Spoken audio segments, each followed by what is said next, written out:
106 Oxford Valley Road in Falls Township. Once one of the tidiest houses on this street, it's abandoned and empty and sad. It's Butch Tidman's house, or was. He lived here for 67 years, and for as long as anyone could remember, Butch sold junk. Lots of it. Lots and lots of junk. His days pretty much were comprised of driving around looking for garbage. Butch called it a yard sale. Neighbors called it an eyesore. Falls Township called it illegal. A file on the property is thick with citations and court action. For decades, people complained. It was his property, he said, and he could do with it what he wanted. And he did pretty much whatever he wanted, piling bikes, old gas grills, and children's toys on his property.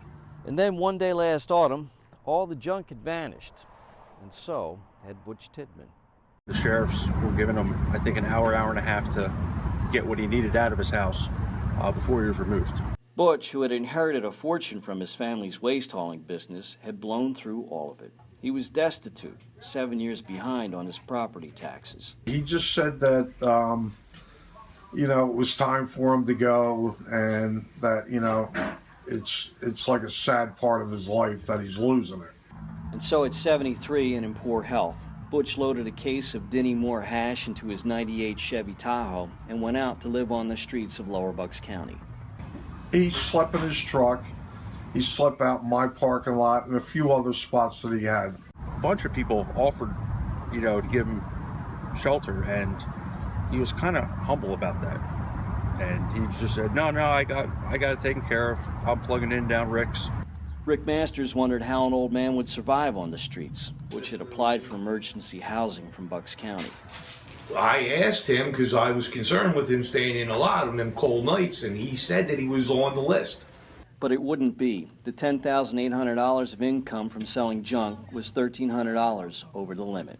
Christmas approached. Butch had been living in his truck for nearly 2 months.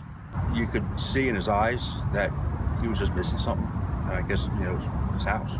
On Monday, February 13th, 3.5 months after he was evicted, passers-by on Oxford Valley Road saw Butch parked in front of his old house. That evening, he pulled into a convenience store not far from his old place.